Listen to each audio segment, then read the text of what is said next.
Tie வந்து தயானின team வந்து ABC ஒழுங்கையில் 3000 கண்டு பாலை புதுசாக போட்டு வரைஞ்சு நிற்கிறான்.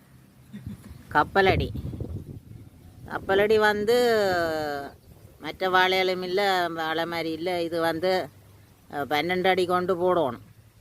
அகலம் 12 அடி, நீளம் 12 அடி இருக்கணும். பிறகு குட்டிகள் போட்டு பேர்ந்து எல்லாம் வந்து இடவழிகள் எல்லாம் நெருக்கமாக வந்து கொண்டிருக்கும். இவர் தான் எங்களோட தயானின டீமில் இன்றைக்கு புதுசாக வந்து சேர்ந்துக்க.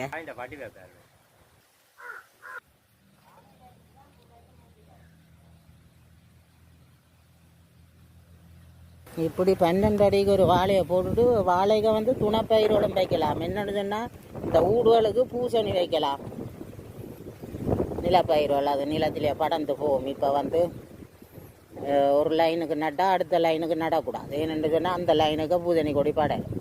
ஊடு பயிரில் வைக்கலாம், வெங்காயம் வைக்கலாம். மூடு பயிர் வந்து வெங்காயம் வைக்கலாம். அது வாழைக்குட்டி போட்ட கையோடையே வெங்காயம் வைக்கணும். மெயின்னு சொன்னால் இது வளர்ந்துடுது. இது கொஞ்சம் வேலைக்கு முந்தி போட்டுட்டா அதால் கொஞ்சம் இலியல் வளர்ந்துடுது. வந்த அப்படின்னா வெங்காய பயிர் வைக்கலாம். ஆனால் பூசணி கொடி வந்து டுவா பூசணி, தம்புள்ள பூசணி இந்த ஊடுகளுக்கு வைக்கலாம்.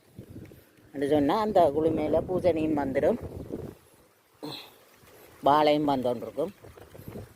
இதில் என்ன ஒரு வேலை செய்யலாம். நாங்கள் வந்து ஏகலும் பாத்தியை கட்டணும். இந்த வாழைக்கு மட்டும் பாத்தியை பிடிக்காமல் ஏகலும் பாத்தியை பிடிச்சிட்டு இந்த குரக்கன் வந்து வீசி விடலாம். அந்த விசிக்கி விடணும். விசிக்கி எறிஞ்சு விட்டால் அதில் குரக்கனும் அப்படியும் செய்யலாம். முந்தியாகல அப்படி செய்கிறவ ஊடு பயிர், குரக்கன் செய்கிறவ, பயிர் செய்கிறவ ஏகலும் பாத்தி வரையோணும்.